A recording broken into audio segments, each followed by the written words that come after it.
Good morning সবাইকে। তোমরা সকলে অবশ্যই ভালো আছো। Welcome back to new blog. সকলে ভালো আছো, আমিও খুব ভালো আছি। কিন্তু আমি এখন রেডি হয়েছি, যাচ্ছি ওই বাড়িতে।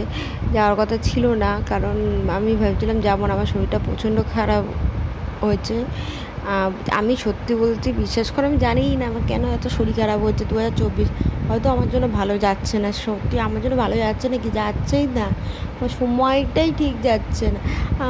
এমন অবস্থা, মানে আমার বার্থডের কিছুদিন পর থেকে সময়টা খারাপ যাচ্ছে আমাদের দুজনেরই। একবারও একটু স্টেবল হচ্ছে না, স্টেবল হলে তাও কিছু না কিছু ঘটছে, খুব প্রবলেম চলছে। আমি চাই তাতেই ঠিক হয়ে যাক। তো আমি জানি না বাড়িতে কি ভিডিও হবে কিনা, আমার শরীরটা প্রচণ্ড খারাপ। তো আমি বেরাতে হবে হয়তো বাইরে। তো চলো এই বাড়িতে যাই, কি আছে না আছে সব দেখি, তারপরে দেখা যাবে কি করবো। তো আমি এখান থেকে মনে মাথা থেকে রিক্সা ধরে বাড়ি চলে যাবো। আমার তো যেতে বেশিক্ষণ লাগবে না। এখানে মুভি দেখছি, ভটভটি বাংলা মুভি। আর বললাম না, কাজ ছিল সেগুলো করেছি, পরের দিন এসে ভিডিও করতে পারি। আজ সকালবেলা ভিডিও করছিলাম, দেখলি চাদর চেঞ্জ বেঞ্জ করে পরিষ্কার করে দিয়েছি আমি। শরীরটা খুব খারাপ হয়েছে, অত রাতে খাওয়ার পর তারপরে এসেছি রাতে।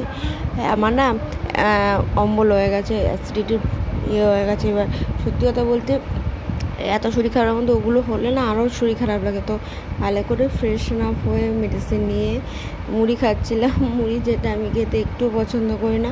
এখন 8টা বাজতে যায়, তো আমি একটু মুড়ি খেয়ে দিয়ে জাস্ট শোবো। আমি একটু কথা বলতে পারছি না, সিরিয়াসলি। তো দেখতেই পাচ্ছ, বালিশটাও রেডি করে দিয়েছি, মাথাতে শোবাই দিয়ে কাঁচা চোখ সব, মানে এটুকু যে সবই কমপ্লিট করা আছে। শুধু তরকারিটা ছিল, সেটা গরম করে আর ভাত করলেই হয়ে যাবে।